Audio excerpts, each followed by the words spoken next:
Okay, it's April 29th, Thursday, 2013. I wanted to share a story. It has to do with my real estate, my rental properties, and why I'm working so hard to get away from rental properties, and why everybody says, oh, you own rental properties, you don't do anything to get all this money coming in. And I'll tell you, I'm going to share a little story with you that's going on right now, and multiply this by 10 times a week, and you'll understand what I'm talking about and why I want to switch to internet marketing.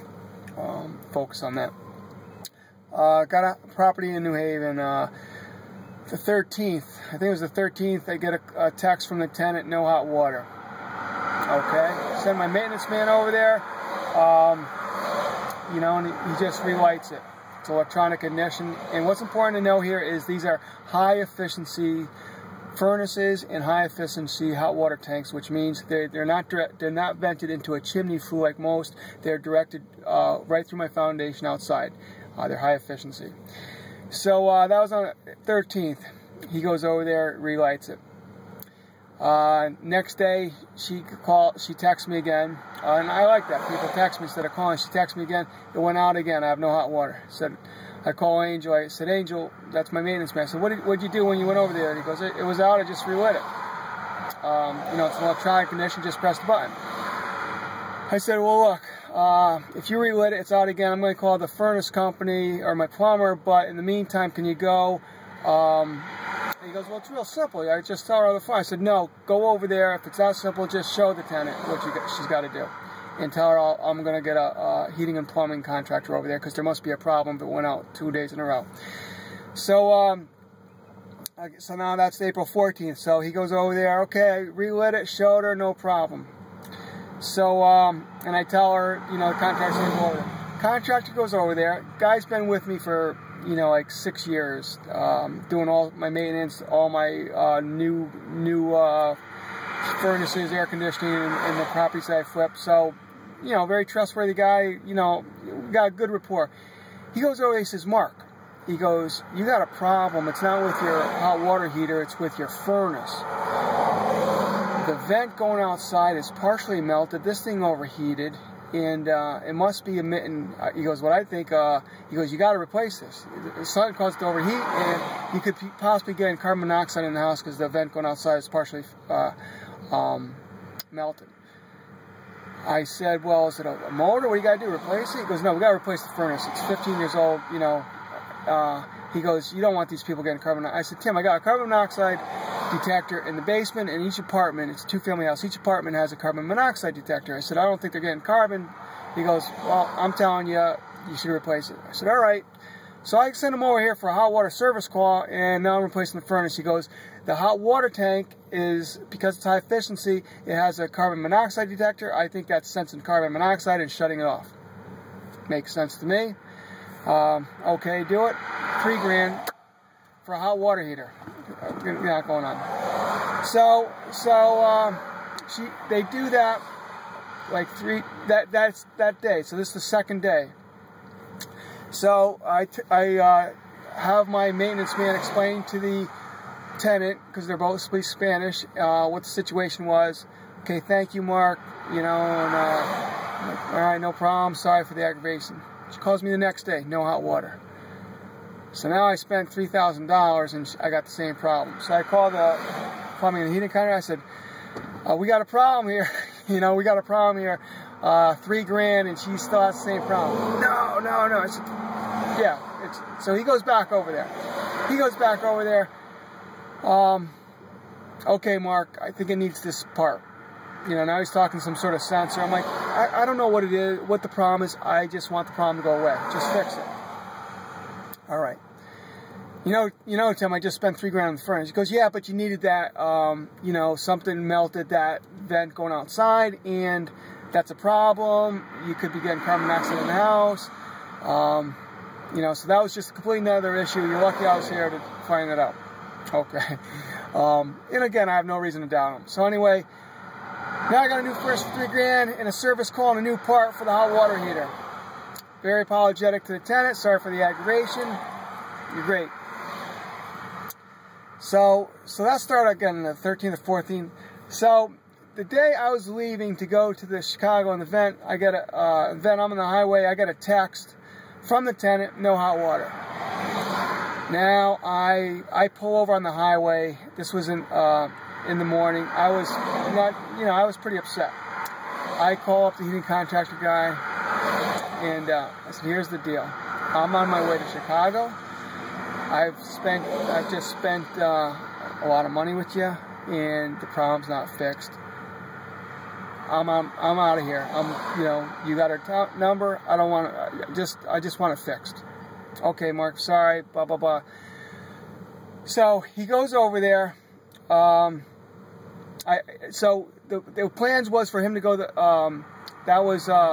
He was going to go over there that day or the next day. So I call my maintenance man, tell him what's going on, and I text. So it's all underway. So so now I leave for Chicago. So he texts me, "Mark, the heating plumbing contractor texts me back, says it's all set. Go all set. Sorry for the aggravation. Enjoy your trip." That's all I wanted to hear. That's all I wanted to hear. And I understand a lot of times things are like a doctor or a mechanic. You fix what you think is wrong with it. Sometimes it's not always correct. It happens on cars, it happens with doctors, and it happens with everything, right? No big deal.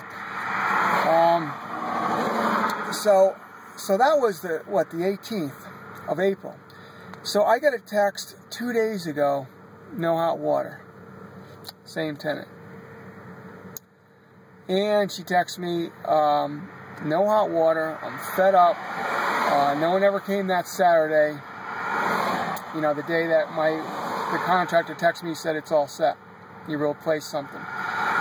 So I call her. I said, what do you mean? I said, this is the first I heard since the 18th. She goes, well, no one came that day, and I've been going down and hitting that reset button every day. I said, A, why didn't you call me? I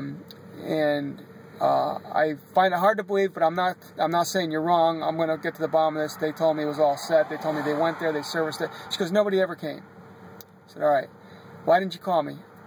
No valid reason, but she didn't call me until 2 days ago, the 27th.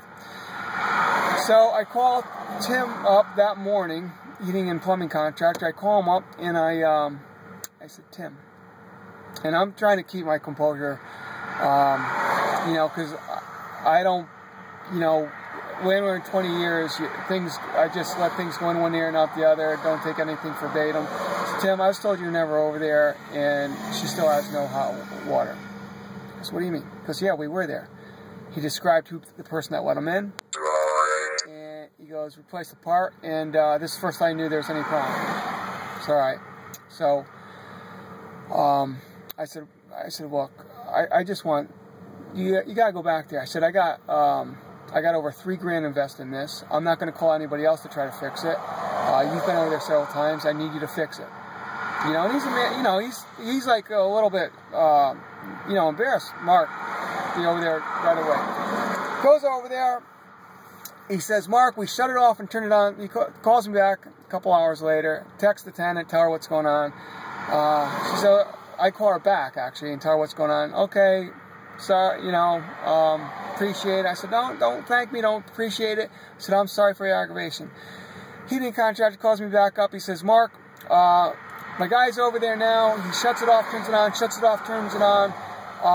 Until it fails, which means, it just shuts off, we can't get a diagnostic error to tell us what is the problem with it. He says, I called the company, talked to them about it. He says, you got to get the code. It generates a code when it fails. So I call her up. I said, run your hot water and just keep running it. And I'll give you some money for just run your hot water. I said, I got to get this thing to fail. And the guy's going to go over there at lunchtime in like 2 hours and get the code. So that happens.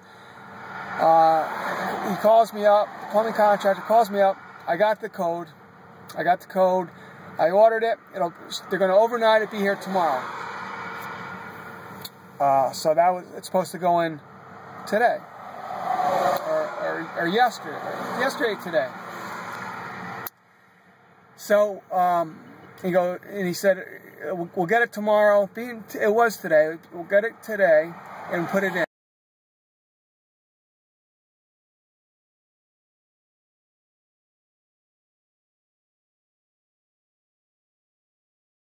Text me around 2 o'clock, where's the guy? I'm getting pissed.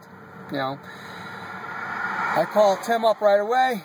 Mark, I just called the company. I had my office called the company. It's not here yet. I said, Tim, you said it was overnight. He goes, Mark, that's what they told me. He goes, I'll call there, see what the deal is. So I get a call a couple hours ago from the company where the part's being shipped. Said, Mark, Tim asked me to call you. The bottom line is it's being back ordered. It'll be in town Thursday. It'll be in Tim's shop Thursday. You know, so, and this is how, you know, things work. I used to have a contract with the gas company, and sometimes the gas company themselves would not have parts and would take days to get parts. So, you know, this is for real stuff. I text the tenant, and I say, this is what's going on. And she texts me back, says, I'm calling Section 8. You know, this isn't acceptable. I said, you know, and I call her back up and I say, well, this is what has transpired. I said, the best I could do is, you know, it doesn't matter if I go over there and put on a shirt and a work shirt. I cannot fix this. This is beyond my control. They all have to order a part. They said it could get overnighted. It did get overnighted. It won't be here till Thursday. That's all there is to it. I said, the best I can do is I'll give you some cash for your aggravation. This is not, I'm calling Section 8. So that's where it's at now. Don't know what's going to come out of it, but, you know, you multiply that by 10 events like that a week, and so when people tell me, you know, oh, I want to own rental property, I steer them away from it. The hardest thing about internet marketing is you don't get as many sales as you want, but if you're consistent, you will get sales, and it just keeps going and going and going, and the more you do it, the less work you have to do, and the more money you make. So when you compare internet marketing with owning a rental property or real estate, it's to me, and I'm doing both, it's internet marketing, you know, hands down, hands down. So that's my little story for today. Take care.